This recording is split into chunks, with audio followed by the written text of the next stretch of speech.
Today we will be continuing on our journey of the blind hardcore Nuzlocke playthrough of the Pokémon fan game Infinite Fusions. But before we dive right in, here is a quick recap of the story till now. After beating Lieutenant Surge, I run back to Pewter, obtain the old Amber, rush through Rock Tunnel, grabbing a few encounters along the way, reached Lavender Town, run to Celadon City, lost my first mon, my starter, beat the crap out of Mr. MS, rushed back to Celadon to beat the crap out of Giovanni and Team Rocket, and finally beat Erika. And now that we are all caught up, let us begin today's episode. I proceed to Route 16 to get myself a Doduo and the HM for Fly.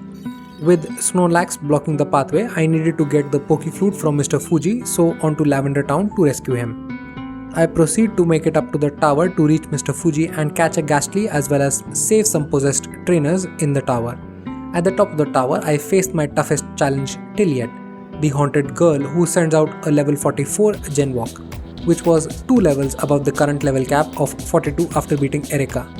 I lead with my level 39 Forella, which gets taken down to less than half HP by one mean Dark Pulse.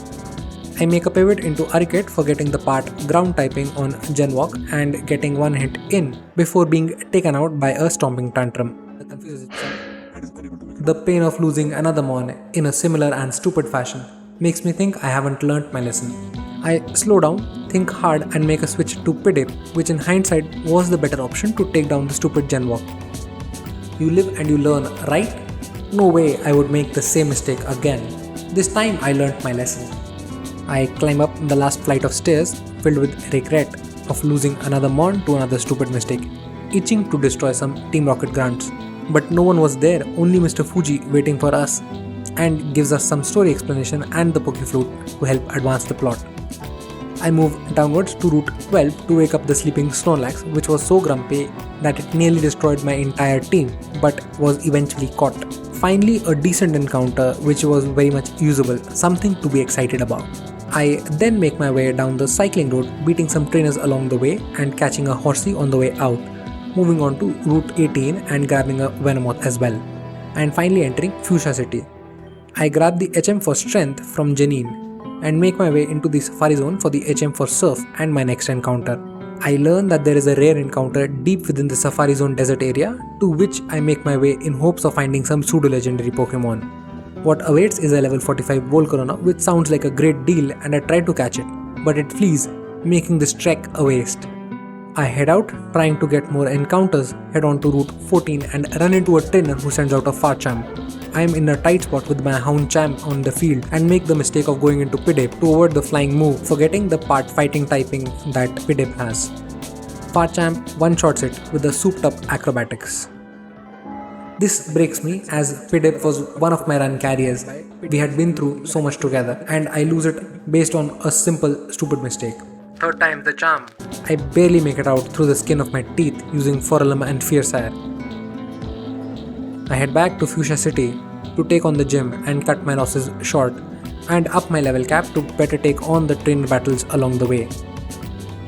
I rummage inside my box to see that I have a Ghastly and a Snorlax, which would make a good broken Mon. I obtain Gastlax, the ghost normal type, which makes a powerful addition to my team. With that replacing the fallen Pidip, I thought I was ready to take on the next gym leader, Koga, the Poison Master. It is a 4v4 battle in which I start off with Fiercire against Koga's Venomer, which I easily one-shot with a Drill Peck.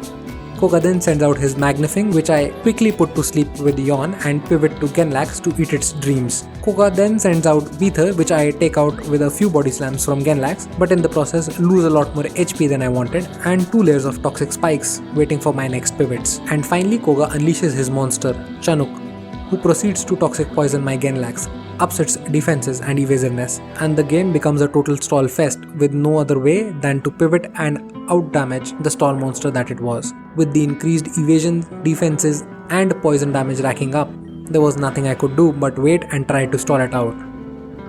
But I could not get a crit in or even land a killing blow, with a few instances of coming close but no cigar. And so, one by one, all my comrades went down, starting with Houndchamp, Forellum, Genlax, and finally Fiercire, ending the run wiping out at Koga. Well, that is it folks. This run ends at Koga for now. Maybe I'll try and beat the game in my next attempt. taking the lessons I have learned from this run and push forward. I will try once more if you guys request it. Till then, this was Dr. Mehta from Dr. Mehtaverse, signing out.